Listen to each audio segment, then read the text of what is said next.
wabarakatuh. Waalaikumsalam warahmatullahi wabarakatuh. Waalaikumsalam warahmatullahi Amin. wabarakatuh. Wassalamualaikum Alhamdulillah hari ini kita masih diberikan kesempatan oleh Allah untuk bisa berkumpul ya meskipun dalam suasana Zoom tidak langsung, dan semoga ini tidak mengurangi keberkahan di majelis ilmu ini. Salawat serta salam kita junjungan kepada Nabi kita Nabi Muhammad SAW, kepada keluarganya, dan semoga curahan rahmatnya pun sampai kepada kita selaku umatnya sampai akhir zaman. Amin ya Allah ya Rabbal Alamin. Sebelumnya saya ucapkan terima kasih ya kepada Ustaz Alfian Rendra, Ustaz Firly, dan tim Bisyarah yang sudah mengajak saya, mengizinkan saya untuk berbagi hari ini. Grogi juga sebetulnya Ustaz. Masya. Apalagi dadakan ya, kemarin baru kasih tahu. Insya Allah hari ini saya ingin berbagi, tidak untuk mengajari, karena memang ini hanya berbagi pengalaman saja. Jadi kalaupun ada pertanyaan di luar pengalaman, kalau saya jawab, maaf ya. Ya, izin perkenalan dulu, nama saya Zikri Akbar Amarullah, saya asli kelahiran Sukabumi, dan alhamdulillah diamanahi oleh Allah itu sebuah usaha yang bergerak di bidang F&B atau kuliner. Ya, spesifikasinya lebih spesifiknya kita membuat spesifik sendiri, yaitu mie puyuh Abah Odik. Jadi tadi ya bisa dibilang bukan mie ayam, juga bukan mie instan. Nah, kayak gitu. Jadi kita membuat kategori sendiri. Itu. Jadi hari ini saya ingin berbagi pengalaman terkait selama 5 tahun ini. Dari 2022 kemarin kita alhamdulillah sudah menginjak 5 tahun perjalanan bisnis ini. Langsung aja atau gimana, Ustaz? Siap. Oke, langsung aja. Ini udah pada penasaran. Penasaran ya? Dengerin ceritanya. Jadi teman-teman, sebelumnya ya, buat pengantar, Kang Zikri ini alumni kita di Spasi, termasuk dari circle kita di Sirkahpreneur. Jadi teman-teman alumni Spasi ini emang kita sebutannya namanya Sirkahpreneur. Dan alhamdulillah bisnisnya beliau juga bersirkahnya bersama istri ya, Mas ya. Betul. Ya. Dan Jadi walaupun suami istri itu juga akadnya harus jelas, karena akad nikah tidak otomatis itu akad sirkah. Ini juga nanti kita bisa bahas sedikit ya, karena memang harta suami, harta istri. Sebenarnya seperti itu. Makanya ketika diwaris, nanti kalau misalnya ada yang meninggal salah satu, tidak usah nunggu salah satunya meninggal juga. Ya, itu udah bisa diturun waris. Makanya emang Allah Subhanahu wa taala ini benar-benar memposisikan harta itu dengan baik, terutama ketika kita emang bisnis bareng nih dengan suami istri atau couple-planner lah, kalau gampangannya ya sekarang lagi tren couple-planner gitu. Dan kemarin sempat juga ya di tim Bisyarah Ustaz Firly ya sama Ustaz Umar ya datang ke sana juga ya kan, mencicipi, penasaran ya kan. Dan saya masih dengar ceritanya doang nih, belum bisa kemana-mana, baru di Jogja. Ya, monggo Mas Zikri bisa ceritain dong ya, silakan ceritain tentang pengalaman buka bisnisnya, kemudian perjalanannya selama 5 tahun dengan market kategori yang kalau orang marketing bilang ini market kategori baru nih, ya kan? Karena orang taunya mie ayam. Nah, kalau ini mie puyuh, mie dengan daging burung kan belum banyak yang aware gitu. Itu mungkin bisa cerita gitu. Oke. Ya, perlu tampilin screen nggak usah kan? Boleh. Udah dijadiin admin ya, Mas Ale, tolong dijadiin admin. Bisa atau Mbak Rini sudah jadi admin kayaknya. Coba saya cek.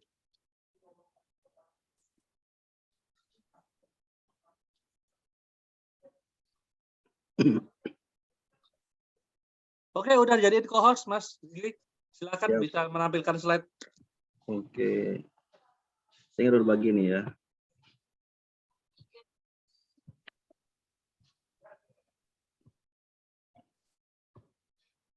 Oke, bismillah teman-teman semuanya. Hari ini saya coba berbagi perjalanan selama 5 tahun, berarti lebih sejauh ini.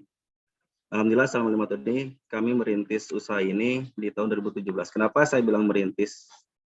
Kenapa saya bilang kami? Karena saya ditemani istri saya di tahun 2017. Awalnya memang kita bingung dengan menu, khususnya saya sendiri. Kenapa? Karena setiap makan siang itu favorit saya tuh kalau nggak makan nasi itu mie ayam atau bakso biasanya. Nah, disitulah mulai hampir mungkin bisa dibilang kalau apa ya, kalau gregetnya itu hampir bisa dibilang hampir setiap gerobak mie ayam saya cobain gitu.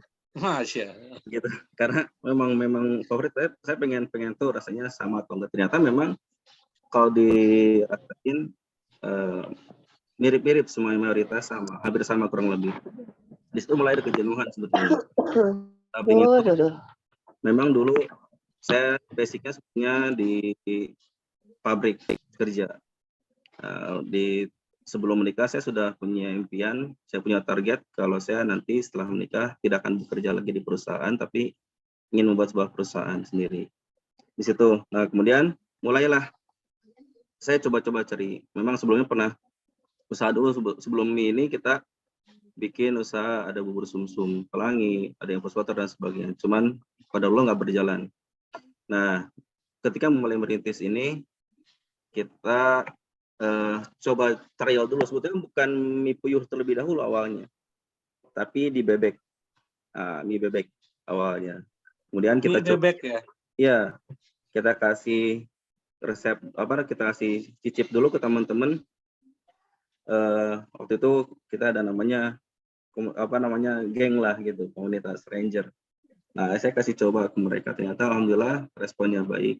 Nah, mulai di situ trial and error sampai akhirnya kita kesulitan kalau bebek ini dagingnya memang sedikit dan bulunya tuh sulit untuk dilepas. Akhirnya saya kepikiran gimana caranya kalau saya bikin menu mie tapi dagingnya ini tidak dipotong-potong atau tidak dicincang.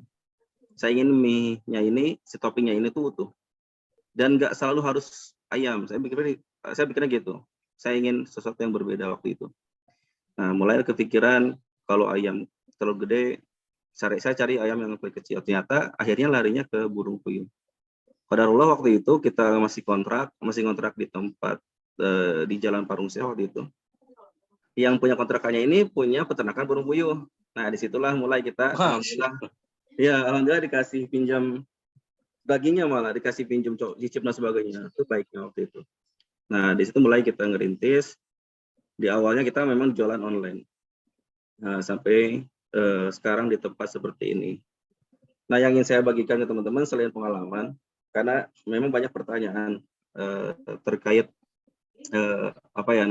bagaimana memulai usaha seperti ini gitu. Nah, biasanya teman-teman itu kadang bingung ataupun terlalu fokus pada satu hal yang lagi viral di zaman itu. Nah, biasanya dari kita ini kayak gini, kebanyakan dari kita itu pas gitu ada yang viral-viral, wah ikut-ikutan bisnis nih musiman. Wah lagi viral, ikutan, bikin, jual gitu. Ya enggak? Nah, biasanya kita itu hanya fokusnya tuh lihat orang lain, begitu lihat orang lain maju, lihat orang lain jualannya bagus, akhirnya kita pun ikut-ikutan. Jadilah kita pun jadi kompetitor mereka kan akhirnya. Padahal mereka bisa jadi udah lebih dulu, sudah punya pasar terlebih dahulu. Nah, ini yang akhirnya akan menjadi kesulitan kita. Kemudian, nah ini kayak gini kan, waktu itu kan yang viral tuh kayak es kepal Milo. Sekarang udah nggak ada, mungkin ada beberapa tempat aja yang masih. Nah, ini akhirnya hanya semusim saja gitu, seumur jagung. Kemudian zamannya hilang, sudah berganti. Ada juga yang ini, banana nugget. Wah, sampai viral, sampai artis-artis pun jualan kan. Akhirnya hilang juga. Nah, ikut bisnis virasi sebetulnya sah-sah saja. Boleh, silakan. Apalagi kalau untuk para teman-teman, saya kan dulu pernah ada komunitas para pedagang UMKM. Nah, ini mereka pun sama, sering ikutan karena gerobakan mereka akhirnya jualan yang memang waktu itu lagi viral-viralnya ataupun memang lagi musim-musimnya dibutuhkan. Nah, ini boleh sah-sah saja. Hanya saja berarti kita siap bersaing dengan yang sudah ada dan lebih awal bermain di situ. Ya enggak? Nah, ini bisa jadi resiko juga buat kita. Kenapa? Karena kalau misalnya pemain awalnya lebih kompeten, ya bisa jadi kita akan kesulitan. Kemudian yang jelas ketika ikut bisnis yang viral itu, kita harus memiliki nilai lebih. Kalau enggak, ya akhirnya kalah dengan yang pemula, yang lebih awal, ataupun yang memang lebih memiliki value. Nah, ada unique selling proposition. Kemudian dilanjutkan bersiap diri jika bisnis hanya sebatas musiman, itu pasti menghilang. Saya masih ingat nasihat dari guru saya, Ustaz Budi Asari dan Ustaz Randy. Waktu itu Ustaz Budi Asari bilang, sesuatu yang viral itu akan cepat sirna, akan cepat menghilang. Maka hindarilah viralitas. Kemudian dari Ustaz Randy pun sama waktu nasihatnya, jangan seperti kembang api.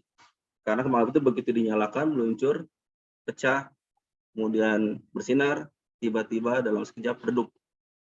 Nah, jangan seperti itu kalau bisnis. Tapi haruslah yang bertahan. Ataupun memang minimal itu growth-nya tuh perlahan. Tapi jelas gitu, daripada kita growth-nya langsung melesat, akhirnya tumbang juga gitu. Dan juga banyak juga dari teman-teman, kemarin begitu saya share ini, ada teman-teman yang langsung japri, ada juga teman-teman yang datang ke sini, mereka juga tanya, ya bingung kalau untuk mulai usahanya apa, makanya mereka pengen tahu nih apa yang nanti di-share katanya gitu. Bingung juga usahanya apa gitu, mulainya tuh dari mana? Pasti awalnya ini ketika orang teman-teman yang memang belum memiliki usaha, tapi kayaknya untuk di kelas ini besar ini mayoritas sudah pengusaha semua ya. Jadi malu juga kalau saya nih. Nah, kalau ada juga yang sedang berusaha, Mas. Gitu. Tetap ada kok. Ya, betul. Nah, bisnis itu memang berdasarkan masalah, beda ya dengan kehidupan ini gitu. Kita sebisa mungkin, kemarin nasihat dari dasar itu, kita hindari sebisa mungkin permasalahan atau urusan yang bukan urusan kita. Tapi kalau di bisnis teorinya itu berdasarkan masalah. Jadi cari dulu masalahnya. Maka masalah apa yang dihadapi teman-teman, begitu juga dengan orang lain, dan yang ingin teman-teman selesaikan gitu. Nah, ini pun sama. Saya tuh menghadapi masalah. Saya tuh bosan dengan mie yang ada pada umumnya, mie ayam pada umumnya. Kemudian bosan juga dengan bentuk kemasan atau mie instan. Saya ingin membuat sesuatu yang berbeda, dan ternyata ketika share dengan teman-teman pun banyak juga yang akhirnya yang sama gitu, permasalahan yang sama gitu. Jadi apa yang jadi permasalahan terlebih dahulu ini harus dicari ketika kita ingin memulai sebuah usaha, ataupun ketika kita sudah mulai usaha, apakah masalah usaha kita ini sudah menyelesaikan masalah orang lain atau belum gitu ya. Nah, kalau saya menyarankan sih jangan fokus mencari data berdasarkan kompetitor. Jadi sekarang lihat ada orang ataupun ada teman kita atau siapapun, mereka tuh buat sebuah usaha, kemudian usahanya itu jalan misalkan. Kita langsung cari, wah ini kelemahannya apa ya, ini apa ya. Nah, boleh-boleh saja, karena memang di teori bisnis kan semua tuh bisa jadi salah, bisa jadi benar. Tapi kalau saran saya, fokusnya itu kita akan terus mencari kekurangan dari kompetitor kita. Nah, ini sungguh dampaknya tuh ke kitanya akan mengecilkan mental kita juga akhirnya. Tapi fokuslah berdasarkan data masyarakat umumnya, yaitu pelanggan kita. Jadi cari tahu apa sih yang dibutuhkan mereka, apa yang jadi permasalahan mereka yang ingin kita selesaikan. Kembali lagi masalahnya di situ. Nah, salah satunya ini, saya jadi presentasi usaha sendiri ya. Nah, dasarnya ini punya Bawadik itu. Ini logo terbaru kita di setelah 5 tahun ini, karena kita merefresh logo sebelumnya yang memang kesulitannya itu sulitnya diduplikasi ataupun didesain karena memang coretan tangan waktu itu. Nah, ini logo terbaru kita, Mipuy Abah Odik. Sejarah Mipuy Abah Odik ini, awalnya saya tidak akan memunculkan diri saya. Nama Abah Odik itu. Nama saya itu Zikri. Nah, kenapa dipanggil Odik? Ini banyak pertanyaan dulu, terus sekarang saya buka juga akhirnya. Jadi saya waktu itu masih belum nikah itu punya ponakan yang sudah memiliki anak. Artinya berarti saya sudah punya cucu. Nah, kebanyakan dari ponakan saya mereka panggilnya Om Dik atau Odik. Nah, cucu saya itu bingung. Saya suruh panggil Abah, tapi yang lain panggilnya Odik. Jadinya Abah Odik. Ya. Nah, kita punya hashtag sesuatu yang membedakan diri kita, yaitu Mipuy pertama di Indonesia. Kenapa kita berani klaim seperti ini? Sebelum saya memilih Mipuy pun, saya selalu cek, khususnya di internet, secara Google, pencarian Google, dan memang belum ada yang menggunakan puyuh. Rata-rata puyuh ini hanya di sebatas komoditas restoran digoreng kayak gitu. Yang dibakar pun bukan, sepertinya masih jarang ataupun mungkin belum ada. Nah, akhirnya kita memberanikan diri untuk membuat hashtag mie puyuh pertama di Indonesia. Dan ini kita bikin statement juga bahwa kita bukan mie instan kemasan, karena mayoritas dari awal itu mengira bahwa kita ini sama dengan kompetitor yang lain yang menggunakan minyak tuh mie instan kemasan. Nah, kita enggak. Kemudian kita pun bukan mie ayam, nah tadi yang dijelaskan. Jadi kita ini adalah mie puyuh. Nah, kalau identiknya mie ayam itu seperti pada umumnya.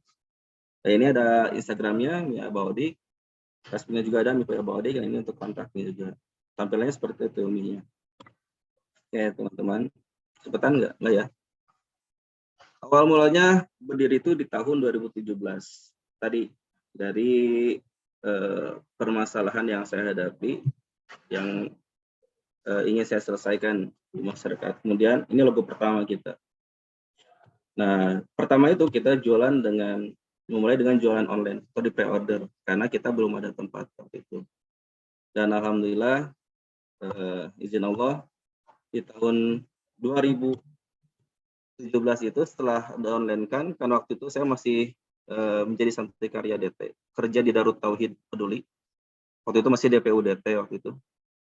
Nah, saya sering berkomunikasi juga dan alhamdulillah dapat kesempatan untuk membuka. Jadi ada salah satu reserba di Sukabumi, namanya Selamat Reserba waktu itu, membuka food court baru di lantai 4. Nah, ini saya diberikan kesempatan, di situ ada 6 stand. Yang buka stand itu hanya 3 atau lagi nggak buka, dan yang bertahan sampai Syawal itu tinggal saya aja sendirian. Akhirnya setelah itu dipindahlah saya ke bawah. Di situ dipindah ke bawah, ternyata di sini mulai dramanya juga. Dari mulai kita dapat stand dekat blower ataupun kipas yang akhirnya nggak bisa menyalakan kompor. Akhirnya kita komplain, kemudian ditukar dengan gerobak orang lain. Itu seizin manajemen, tapi ternyata besoknya barang kita nggak ada. Itu diambil dipindahkan sama pedagang lain, karena mungkin dia merasa bahwa ini gerobak saya di awal, kenapa sekarang ditukar dengan saya. Akhirnya kita mengalah, kita komplain lagi, kita ajukan pindah ke manajemen, terus dipindahkan rencana tuh di dekat Sofa Merah waktu itu.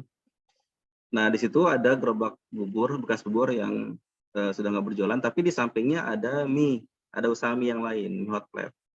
Begitu saya datang ke sana beres-beres, tiba-tiba seorang ibu yang jualan itu nanya, "Kang, mau jualan apa?" Saya bilang mau jualan mie, Bu.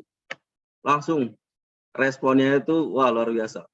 "Kenapa jualan mie?" Wah, sampai marah-marah, sampai bilang ke semua pedagang sambil marah-marah. Akhirnya saya bilang, "Bu, tenang, nggak usah, sabar deh, sabar, tenang, nggak usah marah. Saya nggak akan jualan kok, tenang aja." Saya di situ langsung mutusin balik lagi ke tempat asal. Saya bilang ke istri, "Yang, kita pulang." Lantas saya bilang, "Terus gini gimana? Kita coba jual, kalaupun enggak kita kasih." Akhirnya terjual, waktu itu kita memang baru hanya sebatas bisa 27 porsi. Akhirnya terjual 7 porsi, 20-nya kita kasih ke orang, daripada jadi mubazir. Hitung-hitung tester juga sih sebetulnya, waktu itu promo juga. Nah, alhamdulillah sering perjalanan, kurang lebih karena memang di tempatnya kurang representatif juga karena jamnya sedikit. Akhirnya di awal ini, saya lupa, di awal ini saya ada teman investor, sahabat saya sendiri waktu itu. Nah, memang di awal kita bersyirkah, ada juga yang yang menjadi jembatan ataupun konsultan kita waktu itu, namanya Kang Sukma. Nah, akhirnya kita negosiasi untuk pindah tempat. Alhamdulillah beliau tuh punya rumah orang tua, peninggalan orang tua di pinggir jalan, waktu di jalan arah Kosasi atau arah mau ke dari Sukabumi itu arah mau ke Cianjur, ke Bandung. Pinggir jalan tepat, cuman memang tempatnya kecil, sekitar 3x4 atau 4x4, saya lupa.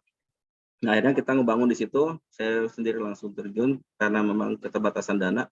Waktu itu dengan dana 5 jutaan, sekitar 5 jutaan. Nah, mulailah di situ, alhamdulillah luar biasa di sini tuh sampai kita beberapa kali keteteran, sampai antrian tuh panjang mengurai. Kita sampai bermasalah dengan polisi. Kenapa? Karena banyak yang parkir di pinggir-pinggir jalan. Nah, ini yang akhirnya membuat kita tuh agak risih juga sampai apa namanya?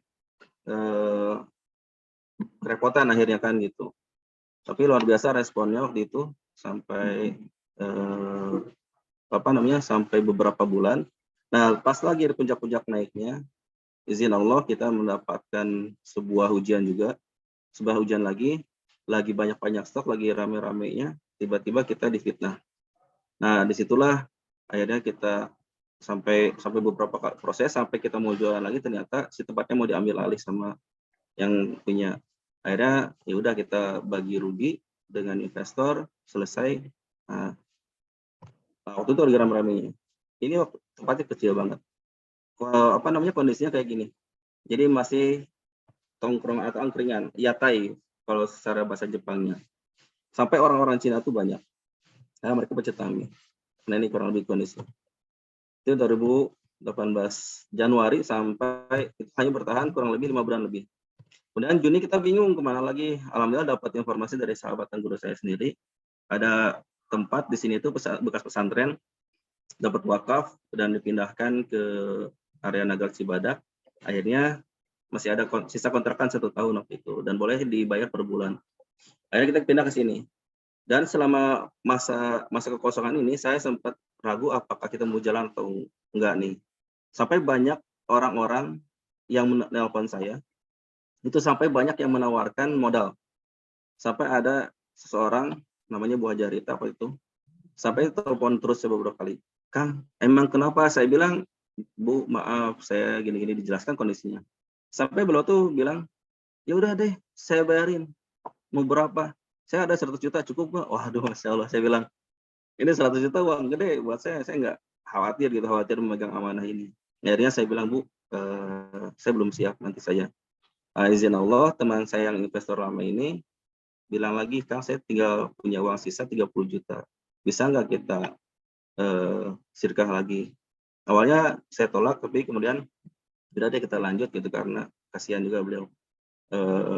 Kita sudah bersama berjuang di awal gitu. Nah, akhirnya kita mulai diperbaiki, terus akad itu sampai 2 tahun, di 3 tahun kan. Dari 2018 sampai 2020 gitu. Nah, mulailah kita berjalan sampai di sini kita merintis kecil-kecilan. Dari mulai saya dibantu oleh para santri, waktu itu ada santri di sini. Karena bersamaan dengan pondok pesantren anak muda. Nah, dibantu santri, kemudian dari mulai 3 orang, tinggal 2 orang saya dengan santri yang 1 lagi. Terus akhirnya saya memberanikan rekrutmen karena sudah mulai banyak nih pelanggan yang datang gitu. Akhirnya sampai di saat ini, waktu itu saya punya tim yang seperti di foto. Tinggal beberapa yang bertahan, tinggal 1, 2, 3, 4 orang yang bertahan sekarang. Sisanya sudah keluar. Nah, sekarang alhamdulillah tim saya sudah 10 orang. Ini gambarannya. Nah, alhamdulillah. Ini sekarang sudah seperti ini. Dan kemarin kita baru rekrutmen itu untuk penambahan di bulan suci Ramadan itu sekitar 11 orang. Jadi total insya Allah nanti ada sekitar 22 orang. Itu perjalanannya. Nah, kenapa sampai saya tuh memilih Mikuyu? Oh ya, sebelumnya, ketika di sini apakah nggak ada kendala? Banyak. Sampai saya hampir nggak lagi di sini pun sempat. Makanya banyak yang mengira ketika saya buka lagi di daerah Cibadak, area arah ke Bogor, banyak yang mengira kalau saya tuh buka cabang. Padahal nggak sebetulnya. Kondisinya waktu itu mau diambil alih. Alhamdulillah izin Allah, ya Allah masih izinkan di sini, akhirnya kita tetap berada di sini. Itu. Nah, kenapa memilih Mikuyu sebagai atau menjadi sebuah pilihan usaha? Tanya ini. Karena yang pertama, ini berdasarkan problem ataupun masalah. Masalah yang saya hadapi adalah, ataupun mungkin masyarakat juga umumnya menghadapi, mereka tuh mulai bosan dengan mie yang secara rasa dan tampilan itu sama. Sepakat yang sangat kalau lihat mie ayam, hampir semua bentuknya sama. Dengan sawi, dengan potongan ayam, dan dengan kuah kari ataupun kuah kecap manis. Nah, kayak gini tampilannya. Kemudian Nah, usaha F&B ini, atau dibilang ini belum ada yang menyediakan menu dengan varian rasa yang banyak. Rata-rata ya sedikit lah. Apalagi kalau misalnya, oke misalnya contoh yang sekarang lagi viral misalkan ramen. Ramen tuh karena ada keterbatasan. Dulu memang saya hampir, bukan hampir, akan sudah mau mencoba untuk di bidang ramen, tapi karena waktu itu produk bahannya banyak yang tidak halal, jadi saya nggak lanjutkan. Kalau sekarang sih alhamdulillah udah banyak bahan-bahan yang sudah halal. Nah ini memang nggak ada yang bervariasi. Nah di kita tuh sampai banyak untuk makanya hashtag di awal itu kita rasa itu ada karena memang targetnya itu. Nah seperti ini kurang lebih tampilannya, dan mie yang memiliki nilai gizi itu lebih banyak. Nah kita artinya gini, kita mencoba membuat sebuah produk itu nilai gizinya lebih loh dibanding yang lain gitu ya. Akhirnya kita bikin solusi. Kita ingin menjadi solusi, yaitu yang pertama menyajikan menu mie dengan rasa yang berbeda. Kedua, kita menghadirkan ada 14 varian rasa, itu termasuk kuah dan goreng. Rasa yang sesuai dengan lidah masyarakat Indonesia, karena kita memang tidak mengambil identitas dari luar. Karena di awal banyak yang mengira bahwa kita tuh ramen, kita bukan ramen. Kita spesifik sendiri atau kategori sendiri. Kemudian topping daging puyuh panggang menjadi ikon tadi, dan ada juga topping yang lain karena beberapa orang itu ada juga yang nggak suka. Nah memang mayoritas mereka yang datang ke sini itu the first time, itu pertama kali mereka makan daging puyuh, itu keunikannya. Kemudian memiliki nilai gizi lebih banyak dibanding kompetitor. Kurang lebih gambarnya seperti ini. Jadi ada ininya, ada telur puyuhnya, ada bawang daun, ada sawi, kol, wortel, gitu, dan daging-dagingan serta kuah. Nah, ini gambarannya. Saya bikin ngiler dulu ya gambarannya. Oke. Nah, akhirnya saya coba cari tahu tentang mie di Indonesia itu. Ternyata di Indonesia ini sudah jadi makanan, bisa jadi makanan pokok malah, apalagi ketika terjadi kebencanaan. Nasi itu akhirnya sudah nggak relevan ketika di kebencanaan. Nah ini menjadi makanan pokok, ataupun kalau untuk sehari-hari itu bisa jadi makanan pengganti. Kemudian mie instan ini menjadi pilihan pertama atau pilihan kedua ya setelah nasi, dan market leader mie gerobakan masih ditempati mie ayam gerobakan. Bisa dicek lah, rata-rata yang di gerobakan itu hampir semua sama bentuknya kayak gitu. Kalau enggak ya mie ayam lah kayak gitu. Dan setelah saya survei ternyata konsumsi mie itu luar biasa, Masya Allah. Sampai 13,7 miliar per bungkus. Artinya market size-nya tuh wah gede banget. Gede banget. Dan ini bisa benar-benar menggantikan nasi. Atau kalau dirupiahkan itu sekitar 39,8 triliun per tahunnya. Ini memang saya baru survei, dapat survei ini dari Google. Ini hanya berdasarkan mie instan saja. Nah, kalau untuk data mie ayam ataupun mie yang lain, alhamdulillah kita sudah melakukan survei di tahun kemarin, dan Masya Allah luar biasa. Itu dalam satu hari saja bisa di atas 1.680 porsi. Kalau saya ambil itu rata-rata di 20 gerobakan. Kemudian dari beberapa komputer saya jumlahkan dengan usaha saya sendiri di MIPA Bawadik ini, ternyata kurang lebih satu hari itu 1.680 dengan jumlah penduduk di Sukabumi itu kurang lebih 260.000 jiwa. Ya Masya Allah luar biasa, saya bilang market size. Nah ini bisa jadi gambaran buat teman-teman ketika melihat ataupun membuat sebuah usaha, boleh nih dilihat dulu, oh market size-nya gede nggak sih gitu. Karena kita misalnya gini, kita mau bikin sesuatu itu berarti harus ada pasarnya dong. Memang ada juga yang berprinsip gini, setiap jualan apapun pasti ada pembelinya. Betul, sepakat. Tapi yang jadi masalah, pembelinya segimana gitu. Meskipun kita kan ada dua konsep nih. Konsep pertama memang konsep iman. Ketika kita beruntung dengan iman, mau nggak mau ya kata Allah misalnya, Allah pasti menurunkan rezeki ya pasti. Tapi ada bab ikhtiarnya juga nih. Nah ini harus memang diperhatikan juga. Ini bisa jadi patokan buat teman-teman ketika mau mulai usaha, dicek aja. Sekarang tuh ada dua data. Yang pertama ekstrapolasi data, atau memang berdasarkan yang seperti ini. Yang paling enak itu di Google memang langsung kita cek data, atau memang terjun langsung cek di kompetitor kita ada nggak sih. Kemudian boleh survei.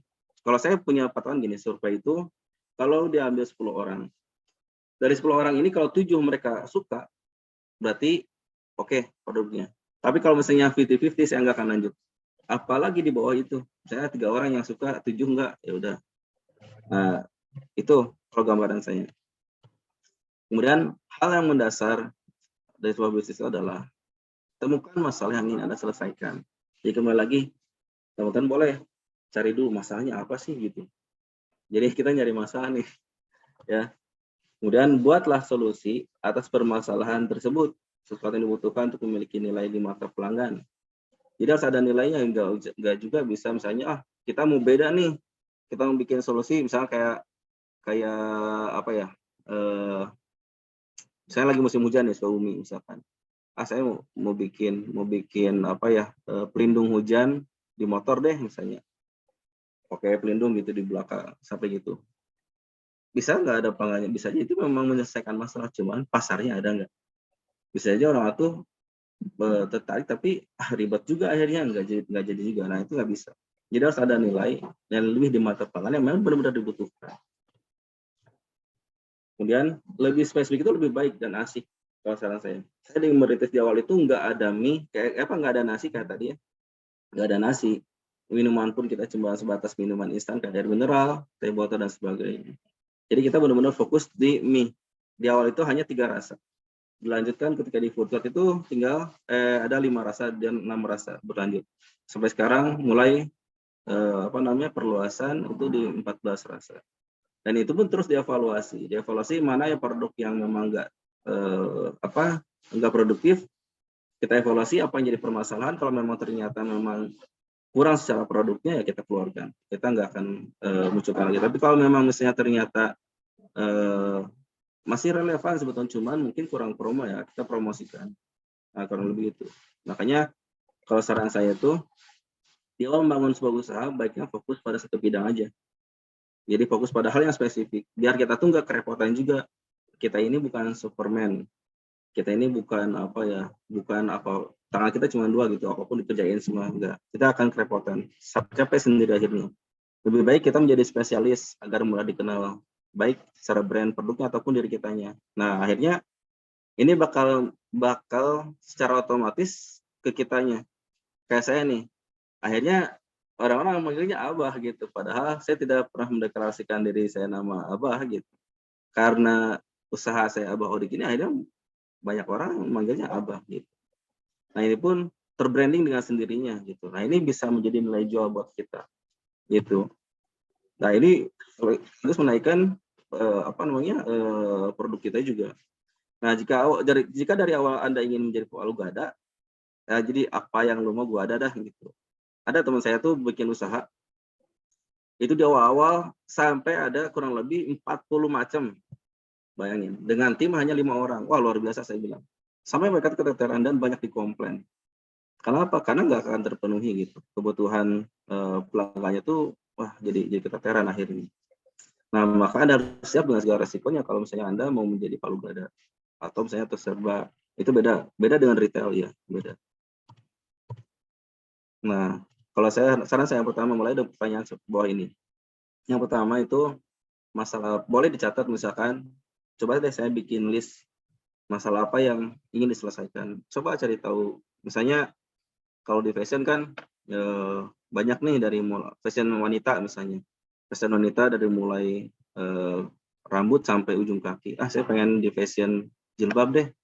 Nanti diselesaikan jilbabnya mau jilbab apa, mau yang gimana kayak gitu. Kemudian kita solusinya mau apa, misalnya jilbabnya tuh pengen yang segi 4 biar praktis, atau misalnya yang praktis itu misalnya yang langsung masuk misalnya. Itu solusi yang diberikan. Nah, maka kita akan bermain di situ misalkan. Kemudian kelebihannya apa? Apakah karena bahannya atau nyamannya atau memang ada hal-hal yang lebih dibanding kompetitor yang lain. Kemudian siapa yang akan menjadi target market Anda, ini harus jelas. Harus jelas, jangan sampai kita tuh menggarap semua, nggak mungkin. Beneran. Nah, di awal-awal ketika saya membangun usaha, saya sempat hampir ngedrop atau down. Ketika ada orang nggak suka, nggak enak, atau misalnya ini kemahalan. Di awal pasti kok bisa gitu. Padahal dipikir lagi, ya udah sih, mereka bukan pasar kita gitu. Toh masih ada yang banyak kita dibandingkan ternyata lebih banyak yang menerima, ya udah santai aja gitu. Nah ini harus bisa menentukan target market itu siapa. Kemudian bisa dicek seberapa besar pasar atau market size-nya nih, baik secara aktual data dicek langsung ataupun secara ekstrapolasi data. Nah kalau saya melakukan hal ini, bahkan di tahun kemarin setelah 5 tahun saya besar-besaran, saya benar-benar memaksimalkan semua hal gitu, sampai saya pengen tahu sebetulnya pasarnya itu seperti apa. Padahal luar biasa, bisa teman-teman cek sekarang. Di tahun ini itu banyak bermunculan usaha-usaha nih, itu kompetitor mulai bermunculan. Ada yang mulai dari, tapi mayoritas sekarang jual mie itu mie murah. Wah luar biasa. Ada yang dengan harga 5.000, 10.000, 12.000, wah luar biasa. Tapi ya santai aja gitu, karena memang market size-nya besar. Dan pada akhirnya kita akan menggarap market mana yang akan kita garap. Jadi ya, terus jangan lupa juga teman-teman, yuk sebelum mulai usaha itu, yang pertama, luruskan niat. Ini yang paling penting. Niat kita semuanya karena Allah semata. Jangan sampai kita ini hanya sebatas, saya ingin kaya deh, saya ingin ini. Akhirnya akan berdampak terhadap usaha. Jadi ketika misalnya kita nggak meneruskan niat, itu usaha ini akan menjadi akan memperbudak kita sendiri. Sampai sehari-hari itu full gitu kerja, sampai siang sampai malam, itu kerasa banget. Kalau kita nggak mengatur diri kita, khususnya dari niat kita, ini akan berdampak terhadap diri kita. Karena luar biasa ya untuk usaha itu, karena ini menyangkut surga dan neraka juga akhirnya gitu, ibadah kita. Kemudian ilmu diri. Ya, ilmu diri sebelum bermuamalah. Nah, alhamdulillahnya di tahun ini saya dipertemukan dengan bisyarah, dengan Ustadz Alfian, dengan Ustadz Firly gitu. Dan kemarin di perjadwal kemarin, alhamdulillah kita fix sudah dikonsultani oleh bisyarah itu, oleh Ustadz Firly khususnya dan Ustadz Umar waktu didampingi Ustadz Umar. Di per tahun ini saya tuh bersyirkah dengan istri. Nah, ini luar biasanya. Allah berikan saya jalan untuk bertemu dengan bisyarah, untuk lebih hati-hati lagi, lebih baik lagi. Karena saya punya target, saya ingin buka cabang, tapi saya pelan-pelan gitu, takutnya memang belum ada kesiapan secara sistem dan sebagainya. Ternyata izin Allah, begitu saya konsultasi dengan Ustadz Firly, untung belum buka cabang. Kalau sudah dan saya ternyata salah, wah luar biasa, lebih repot lagi nanti dibenerin gitu. Ternyata kalau saya mau buka cabang dan mau mengambil tim saya sebagai pengelola, maka saya harus bersikap dulu dengan siapa di sini. Ya nggak mungkin yang jauh-jauh akhirnya bersikap dengan istri. Jadi istri saya tuh gajinya pendapatannya lebih besar daripada saya. Nafkah iya, berhasil iya. Karena saya pisahkan kan gitu. Nah itu jadi pelajari terlebih dahulu muamalah. Luar biasanya sekarang tuh dimudahkan ya. Saya sering ikut kajian muamalah itu hanya sebatas teori ilmiah ataupun kajian ilmiahnya, tapi secara prakteknya memang sulit teman-teman. Alhamdulillahnya dimudahkan hari ini tuh ya, ada salah satu ada bisyarah ini 10% Mas Alfian ya tadi ya. Oke, kemudian jangan lupa juga berdoa. Kalau saya punya prinsip dari guru saya itu, sebelum melakukan apapun maka berdoa dulu terlebih dahulu. Minta dulu sama Allah. Jangan sampai kita ini menuhankan usaha kita, jangan sampai kita ini mengandalkan otot kita. Jadi sebelum melakukan, ya Allah, jika memang usaha ini baik untuk kita, Engkau ridhoi, maslahat untuk kedepannya, untuk keluarga dan sebagainya, maka mudahkan. Termasuk minta hal yang halal, jangan jauhkan dari hal yang haram. Kemudian berikhtiarlah, mulai. Banyak aja berdoa aja pun nggak cukup. Kita harus mulai berikhtiar. Dan yang terakhir itu masih serahkan, tawakal. Nah, yang saya ingatkan juga, usaha itu akan selalu berhubungan dengan mental. Banyak dari teman-teman itu belum apa-apa udah, wah kok gini ya, kok sepi ya dan sebagainya. Karena itu berhubungan dengan mental. Di awal-awal tuh saya kan sampai dimarahi, sampai dihilangkan benda, sampai difitnah, sampai udah nggak aneh lah gitu. Nah ini kalau misalnya mental kita mudah nyerah ya kan jatuh ya. Kemudian libatkan selalu Allah di setiap langkah Anda, karena usaha itu adalah ibadah. Kalau nggak melibatkan Allah ya cuma nggak akan bernilai ibadah.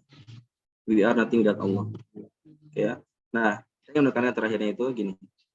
Jadi teman-teman semuanya, ini ada surat Al-Baqarah 224-226. Ini yang sering dibaca. Jadi segala sesuatu itu semua ini hanya milik Allah. Semuanya milik Allah. Enggak ada ini milik kita, enggak. Makanya kenapa di awal saya bilang saya diamanahkan. Karena memang suatu saat ini pasti bisa diambil sama Allah sewaktu-waktu. Jadi semua ini milik Allah. Maka sebelum melakukan apapun minta dulu sama Allah. Ya Allah, Engkau yang Maha memiliki. Kita minta banyak pun nggak akan mengurangi kekayaan Allah, nggak akan mengurangi hak Allah gitu. Tapi memang secara fikihnya setelah ini kepunyaan Allah, kemudian semua punya hak masing-masing. Tadi seperti yang Alfian sampaikan, karena harta itu al-milkun nafas, jadi punya kepemilikan masing-masing, nggak bisa dicampur. Termasuk usaha ya teman-teman, jadi nggak boleh ini usaha bersama ya jadi harta gono gini, di Islam nggak. Nanti kalau bagi warisnya bingung. Gitu kurang lebih. Mungkin ada yang mau ditanyakan. Terima kasih Ustaz. Masya Allah, siap. Tadi 10%-nya harus akad dulu ya, biar jelas. Iya benar. Lupa tuh. Siap. Oke. Oke, teman-teman, luar biasa ya perjalanannya Mas Zikri ini dalam memulai usaha udah 5 tahun. Jadi Ya. emang alhamdulillah kalau udah melewati 5 tahun tuh konon katanya menurut riset ini ya, itu ya udah melewati fase krisis pertama ya untuk bisa tumbuh. Karena memang banyak 90% ya usaha di Indonesia ini, bukan di Indonesia, maka di dunia itu nggak banyak yang bisa melewati 5 tahun pertama ya. Hampir kebanyakan ya sebelum 5 tahun sudah tutup ya. Dan itu faktornya banyak. Salah satunya tadi nomor 1 sih kalau menurut riset biasanya banyak pengusaha itu mulainya dari produk dulu ya. Nah, produk dulu. Saya juga dulu ngiranya Mas Odi, Abang Odik ini mulai dari produk dulu. Ternyata wah Mas Zikri ini riset juga. Ternyata mulainya juga dari riset. Dan kemarin saya sempat lihat podcast juga Mas Zikri. Ternyata makanan pokok orang Indonesia itu bukan nasi. Jadi itu nasi itu zaman dulu waktu zamannya Pak Soeharto ya, swasembada nasi ya. Ternyata ya konsumsi mie instan di Indonesia itu lebih besar daripada nasi. Betul. Itu saya lupa kemarin di podcastnya siapa ya. Itu dibahas tentang itu. Ternyata Indonesia ini memang pengganti nasinya adalah gandum, mie itu sebenarnya. Dan ini sebenarnya jadi pasar yang luar biasa. Di Jogja juga lagi banyak mie kekinian ya. Mie kekinian yang memang lagi hits yang biasanya cuma mie sama dimsum kayak gitu. Itu rame lah di kalangan anak-anak muda dan lain sebagainya. Betul. Dan memang ternyata Mas Zikri juga tidak memulainya dari besar ya. Dari langsung besar punya tempat sebesar yang kayak sekarang ya. Kalau teman-teman lihat. Ya mulainya ternyata dari kecil ya kan. Sempat juga ya liku-likunya lumayan dahsyat ya, sempat difitnah dan lain sebagainya. Itu jadi perjalanan Mas Zikri. Oke teman-teman, bisa monggo loh yang mau bertanya, kita diskusi, kita ya modelnya santai saja. Ini jadi forum belajar bersama. Mungkin saya mau tanya Mas Zikri, kemarin kan sudah ikut kelas Sepasi ya, sekolah pengelola sirkah, dan tentunya dulu pernah mengikuti kerjasama bisnis juga sebelumnya.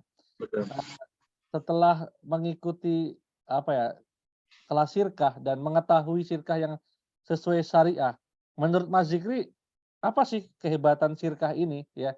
Ketika kita benar-benar kerjasama bisnis ini mau diatur nih sama Allah Subhanahu Wa Taala, ngikuti rukun dan syaratnya yang dikasih Allah Subhanahu Wa Taala.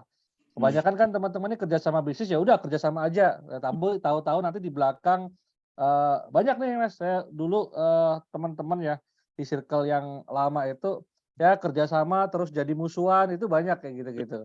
Terus kerjasama bisnis jadi utang gitu kan, itu juga ada ya, investornya jadi semacam semi rentenir gitu kan, banyak juga itu. Nah itu mungkin bisa sharing Mas pengalamannya apa ya yang dirasain ketika dulu kerjasama bisnis tanpa landasan syariah, sekarang sudah belajar syirkah, dan sekarang tahu ilmunya nih tentang bekerja sama bisnis? Yang jelas memang karena syirkah ini kan kita bersekutu ya dengan orang. Kalau tidak diilmui tadi betul akan jadi cacat muamalah. Nah ini memang saya akuin sampai sekarang pun dengan investor lama kita sedikit kurang harmonis karena ketidakpahaman. Padahal memang waktu itu kita sudah pakai konsultan. Hanya saja harusnya betul yang disampaikan di syarah itu harusnya yang ikut atau mengilmui syirkah ini bukan hanya pengelolanya aja, tapi investornya pun harusnya sama barengan gitu. Benar-benar luar biasa. Dan luar biasanya memang ketika bersyirkah itu selain Allah turunkan keberkahan dalam sebuah usaha, itu banyak hal-hal yang seolah-olah tuh sama Allah tuh dijaga gitu. Ketika mau ini kok ini kayak gini ya, takut gitu kalau ada kesalahan. Oh ya mau ini, ini bisa nggak ya? Contoh ketika bersyirkah dulu, kita karena waktu itu masih belum paham karena belum berkonsultan, saya tuh masih ada sistem bagi hasil tapi dan gaji juga. Saya ragu tuh waktu itu sampai ditanyakan ternyata nggak boleh, itu jadi riba. Akhirnya saya minta maaf karena ridho ya udah selesai. Kemudian ketika mau makan, akhirnya saya bilang dulu ke investor karena ada hak juga kan beliau, izin saya boleh makan nggak? Itulah salah satunya fungsinya itu ketika bersyirkah kita menjaga hal-hal dari haram. Kata hal haram itu benar-benar luar biasa akhirnya gitu buat kita. Nah ini menurut saya tuh salah satu dampaknya itu kita benar-benar memperhatikan halal haram, memperhatikan alur syariahnya gitu. Itu. Ya, oke. Itu jadi memang keberkahannya lebih banyak ya. Jadi berkah itu arti katanya itu ziyadatun khair, teman-teman. Ziyadatun itu berarti bertambah. Khair itu berarti kebaikan. Jadi bertambahnya kebaikan. Nah, ketika memang bisnis ini diberkahi atau dijaga oleh Allah Subhanahu wa taala, itu pasti akan bertambah kebaikan. Cuma kadang memang kebaikan itu jangan dilihat cuma satu sisi ya. Kebaikan dalam bentuk rupiah saja. Betul. Ya, dalam bentuk ketenangan hati, kemudian pahala ya. Karena eman-eman loh kalau kita misalnya ya sudah bisnis, misalnya ngelola usaha 24 jam ya, karena pengelola itu nggak 8 jam. Ya, beda sama karyawan itu 8 jam. Kalau pengelola ya mikirin 24 jam ya.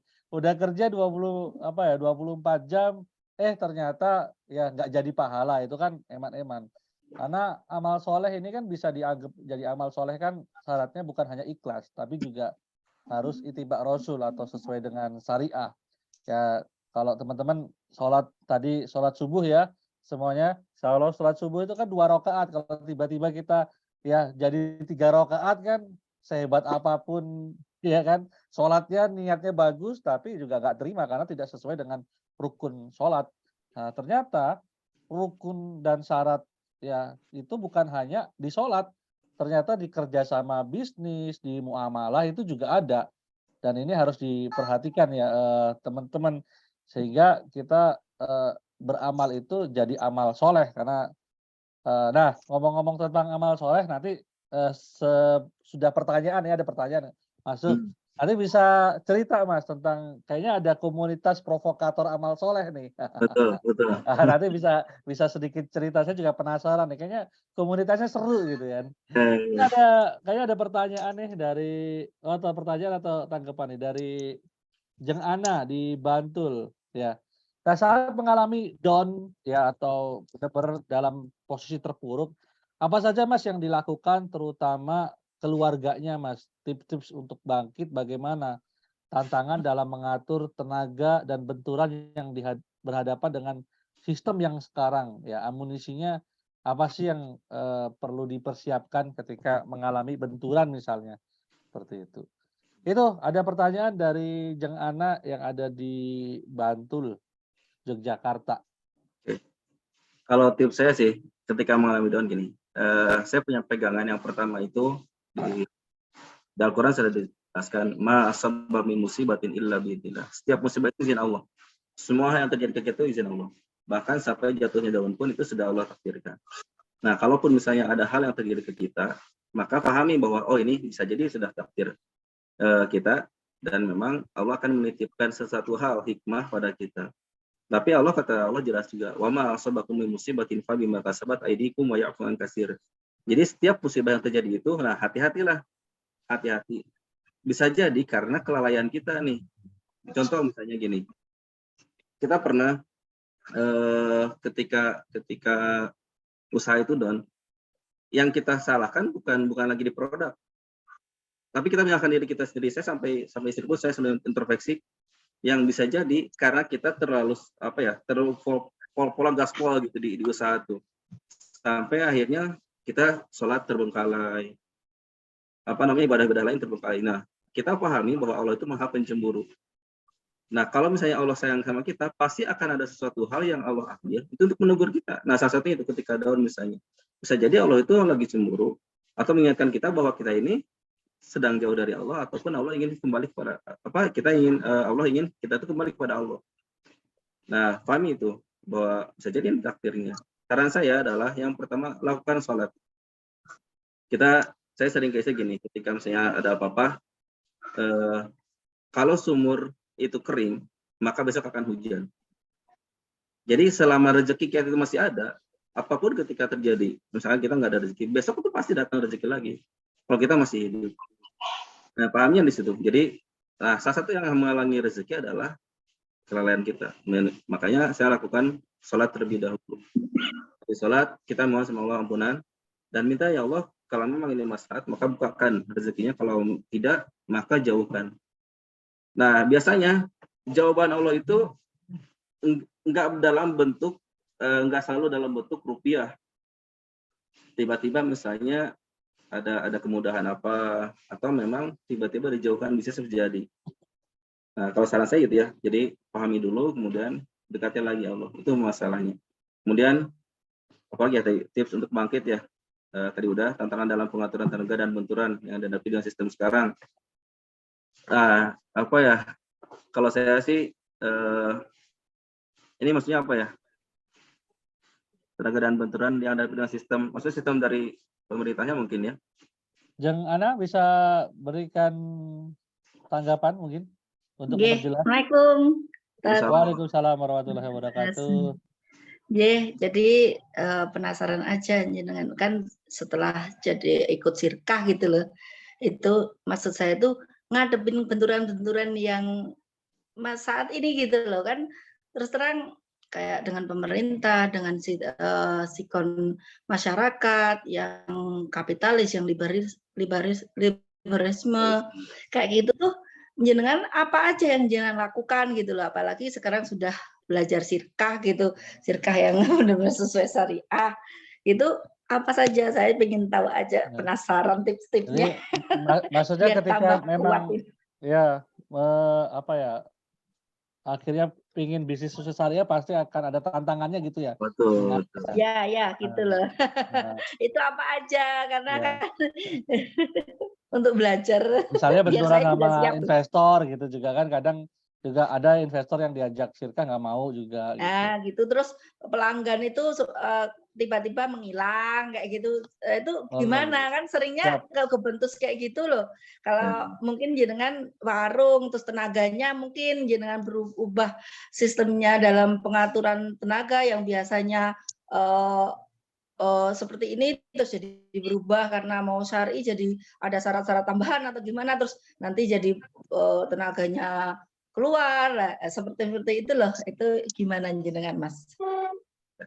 Jadi kalau memang kita nggak bisa dipungkiri ya, karena memang sistem kita itu kan seperti gini adanya gitu.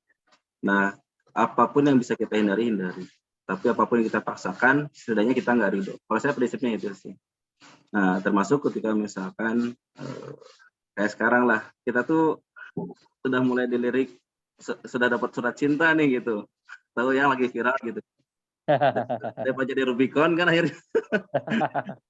Ya akhirnya mau nggak mau kita enggak memanipulasi, tapi akhirnya tetap sedikit mengikuti. Cuman ada ketidakriduan sih pasti ya, karena pada akhirnya kita nggak mungkin lupa dengan hal itu. Terus kalau untuk hal yang lain sih memang tadi ya, kalau saya lebih ke mencari tahu dulu hukumnya.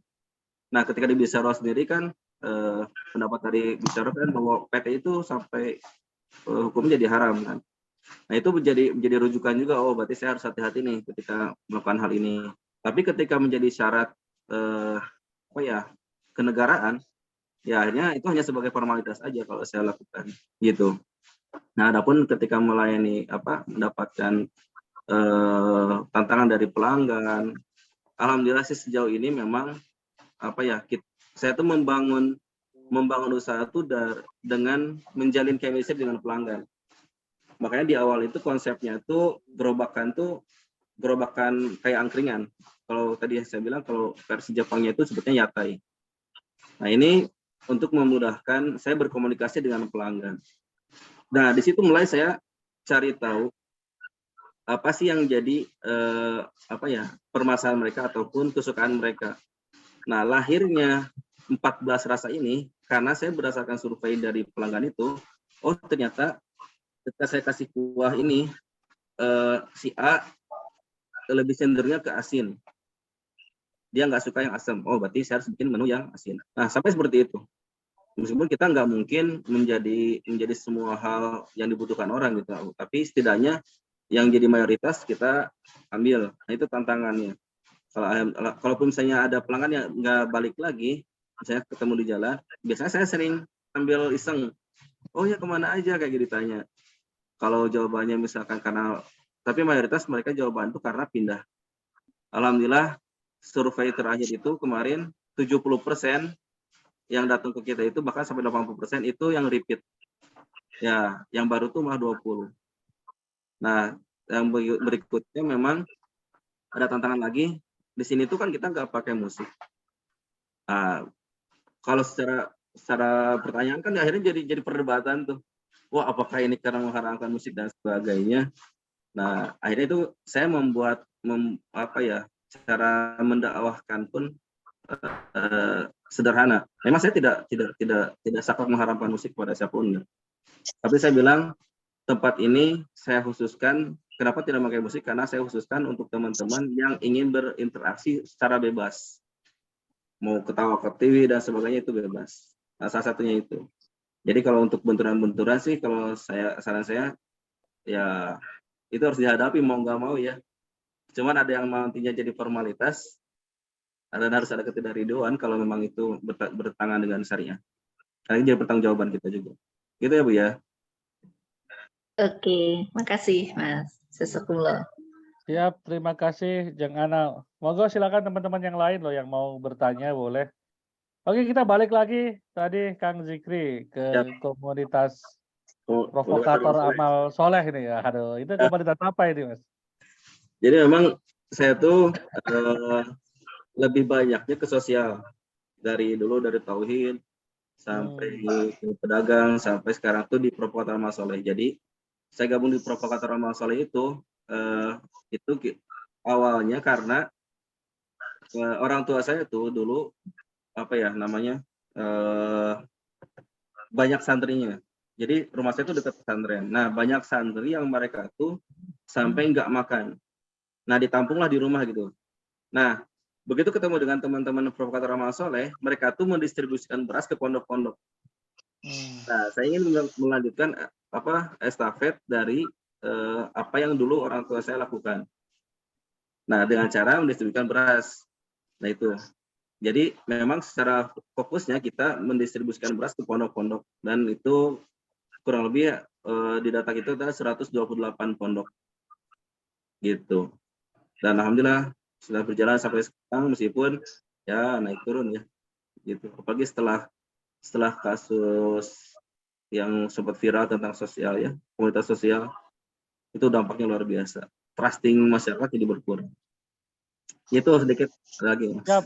Oke, jadi emang isu tentang lembaga sosial yang tanda kutip ya kemarin itu itu ternyata berdampak juga kepada trust masyarakat ya. Dan ini bisa jadi black campaign sebenarnya. Iya benar. Ya gitu. Oke, jadi tetap ya teman-teman salah satu yang menarik saya baca di salah satu kitab Riyadhus Shalihin lah itu tentang orang yang selalu dikejar rezeki. Ya, nah itu ceritanya gini, jadi ada si Fulan ini kan sedang berkebun. Ceritanya memang di musim yang kemarau lah, musim yang memang nggak ada hujan dan lain sebagainya. Kemudian ketika dia berkebun, ya sembari berkebun, dia istirahat tuh di pohon. Kemudian ngelihat ada awan hitam itu jalan sambil ada sayup-sayup terdengar, siramilah kebun si Fulan, siramilah kebun si Fulan. Ya, habis itu diikutin tuh, diikutin sampai ke satu kebun yang mana ya, eee, hu awan hitam itu ya nurunin hujannya itu di kebun itu. Padahal di kebun-kebun yang lain itu sepi ya, nggak ada hujan sama sekali ya. Kemudian penasaran ya, penasaran ditanyain lah, "Fulan tuh apa yang kamu lakuin sama kebunmu Fulan?" Nah, dipaksa terus, pertamanya nggak mau ngaku. Tapi ketika dipaksa terus akhirnya dia cerita apa yang dilakukan terhadap, kebunnya ya. Ternyata setiap dia mendapat hasil dari kebunnya itu, dia selalu membaginya menjadi 3. Nah, ini pelajaran untuk financial planning ya, kalau kita, sudah punya, penghasilan dan lain sebagainya dari usaha kita. Nah, yang pertama dibagi 3, yang pertama memang ya, dia berikan untuk nafkah keluarganya, sepertiganya. Nah, sepertiganya lagi emang diputerin untuk kebunnya itu lagi, ya untuk produksi dan lain sebagainya, untuk pengembangan ya kebunnya lagi. Nah, sepertiganya lagi ini disedekahkan di jalan Allah Subhanahu wa taala. Nah, itulah yang menjadi ya, apa namanya, wasilah kenapa dia itu di antara kebun-kebun yang lainnya, dia itu jadi magnet rezeki, ya kan. Yang lainnya pada nggak disiramin hujan, dia disiramin hujan sendiri, ya. Nah itu, bisa teman-teman, praktekin ya, insya Allah ya, memang luar biasa efek dari, apa namanya, beramal soleh terutama sedekah tadi, ya. Apalagi teman-teman ya punya gerakan-gerakan, seperti Mas Zikri tadi, kalau di Jogja ini ada gerakan infak beras juga ada, Mas. Oh ya, Dari teman-teman, apa ya, Pontianak sebetulnya oh ya, Munzalat. di bawah Ustaz Lukmanul Hakim. Oh, Ustadz Lukmanul Hakim itu juga rame juga di Jogja, Nah, muter ke pondok-pondok juga luar biasa. Kalau di Sukabumi lumayan banyak ya pondok pesantren ya, Masya Allah. banyak Ustaz. Banyak sekali emang ya jadi pusatnya pondok pesantren di sana kayaknya. Bisa Iya, iya, jadi. iya. Nah itu teman-teman, bisa jadi inspirasi ya, inspirasi ya. Selain kita harus sesuai dengan syariah, kita juga harus banyak beramal soleh karena di sedekah ini menarik ya teman-teman, termasuk amal soleh yang ketika ya orang ini misalnya di Al-Quran itu kan dijelasin, kalau misalnya nanti ya dibangkitkan lagi, ya kemudian dikembalikan lagi ke dunia, semua orang itu kan sebenarnya menyesal ketika di akhirat, ya. Ada yang berat penyesalannya, ada yang sangat berat, ada yang berat sekali, ya. Cuma orang soleh itu juga menyesal, ya. Kenapa sih nggak beramal soleh lebih banyak gitu kan? Ternyata kalau mereka dikembalikan ke dunia lagi, ya apa sih amal soleh yang mereka lakukan pertama kali? Ternyata ya bukan, sholat, bukan, apa namanya, yang lainnya, ternyata yang pertama kali dilakukan pengennya apa? Sedekah, ya. Juga ada cerita, saya baru dapat kemarin itu, dari saya tapi lupa, literaturnya. Cuma ada orang yang 60 tahun apa namanya, beribadah kepada Allah, kemudian, eee, dia terjebak ya suatu saat itu terjebak oleh perzinahan, kemudian dia 6 hari berzina, ternyata ya, eee, 60 tahunnya itu bisa habis gitu, gara-gara cuma 6 tahun berzina itu. Dan kemudian ya gara-gara dia, berzina itu dia menyesal, menyesal kemudian, eee dia sempet memang habis itu nggak punya makan dan lain sebagainya, tinggal punya satu roti. Nah, roti ini kemudian ada orang yang minta, akhirnya roti ini dibagi 2 sama dia, dikasihkan ke orang itu dan ternyata amal solehnya itu ternyata ditimbang lebih berat daripada amal soleh dia beribadah selama 60 tahun tadi. Nah, jadi jangan berhenti berbuat baik. Nah, ini ada provokatornya soalnya, Mas Zikri ini. Gitu teman-teman. Oke teman-teman mungkin ada pertanyaan lagi. Pertanyaan berikutnya Mas Zikri. Kira-kira menyediakan untuk kerjasama bisnis nggak Mas untuk buka cabang di luar kota misalnya? Insya Allah. Nah, memang kemarin setelah diskusi dengan Ustadz Firly ya dari Bisyarah, itu memang saya gini, kenapa sih nggak langsung buka cabang gitu? Karena investor itu banyak. Bahkan kemarin ada yang sampai tanya-tanya dan dia bilang mau serius gitu, beliau serius. Bahkan yang 500 juta pun sudah ada. Nah, kenapa sih nggak ada seriusin? Bukan nggak serius sebetulnya, tapi karena ini menyangkut amanah, saya lebih hati-hati aja. Tadi yang apalagi setelah ikut setelah ikut tentang syirkah ini, wah luar biasa, masalahnya itu akan menjadi rumit. Nah, saya berharap memang yang calon investor saya pun sebaiknya memahami dulu tentang syirkahnya sendiri. Nah, target saya memang dengan strategi itu di tahun ini tuh kita menyelesaikan dulu semua sistemnya selesai.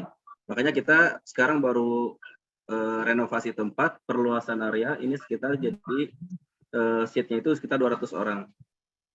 Nah, insya Allah di Agustus kita mau evaluasi lagi secara kekuatan tim dan sebagainya. Insya Allah ya akhir tahun atau tahun depan kita rencana mulai sih. Insya Allah.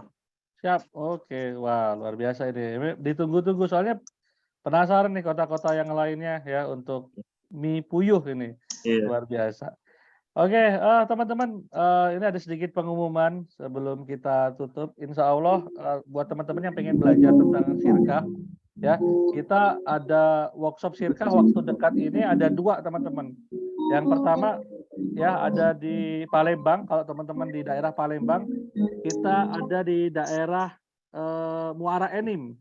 Nah, mungkin di sini ada Mas Devrianto ikut ya bersama kita, Mas Devri dari Palembang. Nah, insya Allah kita nanti bisa teman-teman daftar lewat Mas Devrianto. Mas Devrianto bisa share ya chatnya, nomor teleponnya berapa ya. Itu di Muara Enim Palembang ya. Jadi dari Palembangnya 5 jam lah sekitaran di situ. Dan kita baru pertama kali sih ada di Palembang. Itu ada di tanggal 18 Maret ini. Ya sebelum Ramadan insya Allah kita ada di Palembang. Nah berikutnya kalau yang pengen ikut kelas kayak Mas Zikri kemarin di kelas 5 hari spasi ini ya sekolah pengelola syirkah 5 hari ini ya insya Allah kita ada di bulan Mei teman-teman. Di bulan Mei pertengahan Mei kita akan ada namanya spasi sekolah pengelola syirkah 5 hari plus 1 ya satunya kunjungan ke salah satu mentor bisnis juga partneran Bisyarah yaitu Mas Yoyo ya dengan 101 cabang dan 4.000 karyawan. Kemarin sampai ikut ke Mas Yoyo juga ya Mas Zikri ya? Ikut Mas, luar Ya. biasa Insya Allah. Ya, insya Allah itu 5 hari itu kita akan belajar apa aja. Teman-teman bisa belajar 4 pilar plus 1. Jadi kalau ngomongin bisnis sih standarnya itu minimal itu 4 pilar. Baik finance, operation, ya marketing, kemudian HR bikin sistem itu juga kita ada di situ. Plus nanti kita akan belajar tentang syirkah. Nah di hari terakhir nanti kita akan belajar bareng salah satu pengusaha muslim yang memulai usahanya modalnya tanpa bank dan bisa achieve sampai 100 cabang, 101 cabang sekarang di 4.000 karyawan dan omset per malamnya ya itu hampir ya 1,2 1,5 per malam. Ya, M ya, 1,5 M per malam.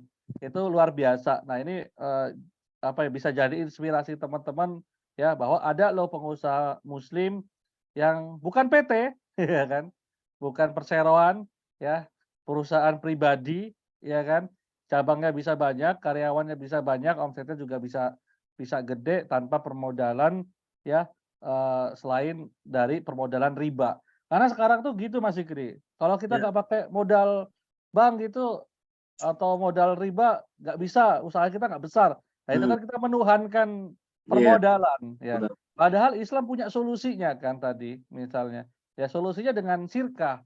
Nah, tapi memang kita perlu belajar syirkah itu seperti apa biar kita benar-benar berkah gitu loh syirkahnya. Gitu teman-teman.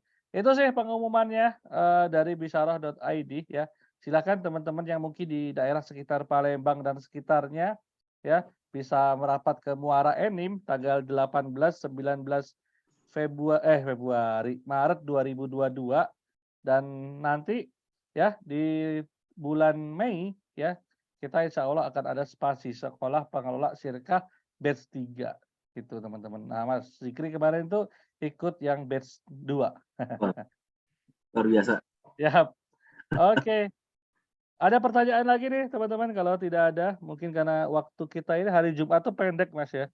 Ya. Jadi yang biasanya yang daerah Makassar ini udah mulai siap-siap Jumatan kalau jam segini.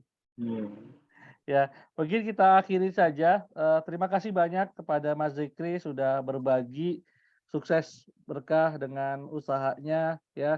Amin. Semoga ya cabangnya tambah besar, tambah laris. Ya, ayo kita teman-teman Muslim kita saling mendoakan ya.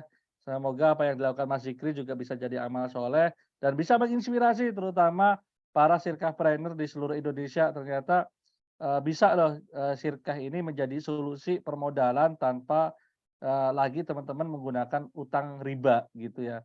Gitu karena riba ini dosanya berat sekali ya.